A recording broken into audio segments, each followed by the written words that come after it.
everybody, this is Alchemist 2, and this is another book review. Actually, I'm going to be changing my name Thursday, so this is going to be the last video that I actually do underneath my original screen name, so if that throws you off in any way, shape, or form, don't worry, I'm the same person, just a different screen name. I like the new screen name better. It suits me more than the one I'm using. Nevertheless, this is called Burner, and it's book 1 of the Affinity Series, and it's written by J.S. Lenore, and Miss Lenore is from Chicago originally, but she lives in Indianapolis, and I went to Comic-Con, and I didn't see her there, but they had Burner, the first book, and the second book's Reader, which I haven't read yet, and now I'm going to have to read it, because Burner is just unbelievably good. It's fantastically written, and there are some illustrations in it that I really like. Not many.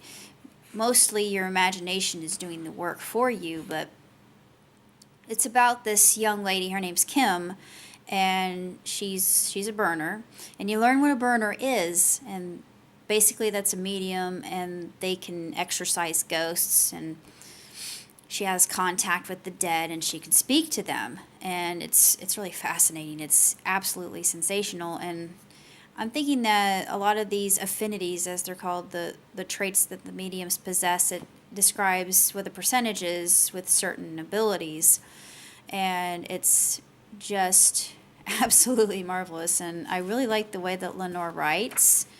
She's very descriptive, and she, when a character is really upset, she doesn't spare any foul mouth language, which normally I don't really condone, but in this case it doesn't really bother me because I can understand this is where the character's coming from, and what she's dealing with, what she's facing is really quite frightening. It's petrifying, and you can only wonder. And it also talks about how burners themselves,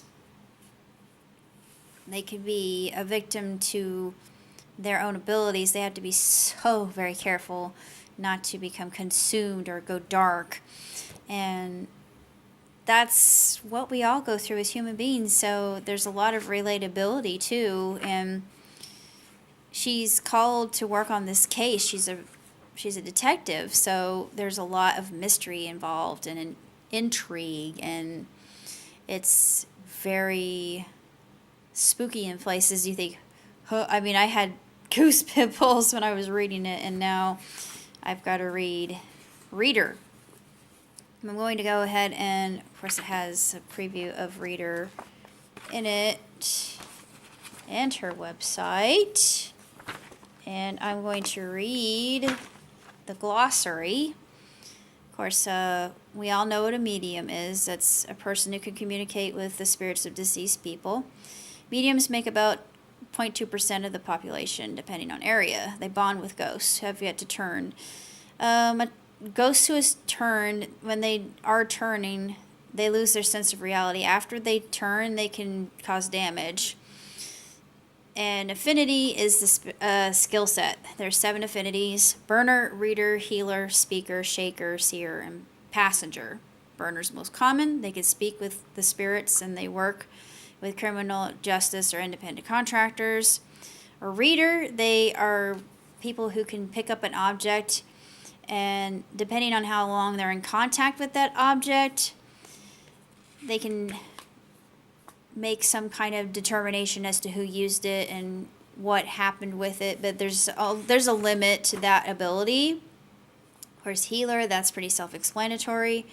Speaker can communicate telepathically. They can speak with other mediums.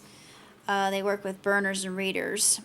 They work with special forces. They're the 4th most common type. The healer's the 3rd most, of course. Reader is 2nd most common. Speaker is the 4th most common. I just mentioned that. Shaker's the 5th. They can move things and people without physically touching them. Basically PK. Seer, they can see into the future or the past. The length of time into the future and the clarity of what they see is based on inherent power.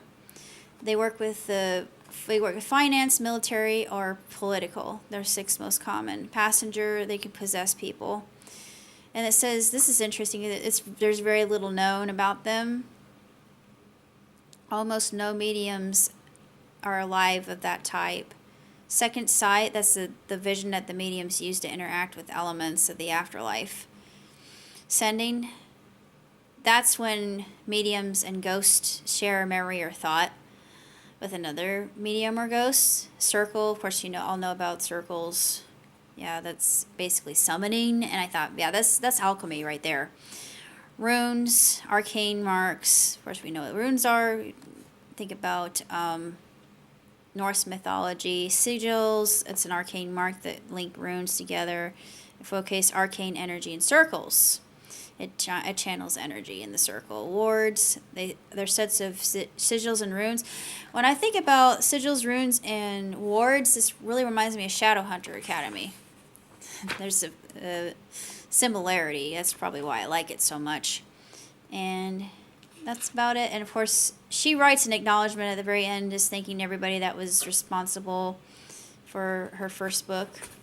And I would definitely recommend reading it if you're into the occult like I am, and if you're into just the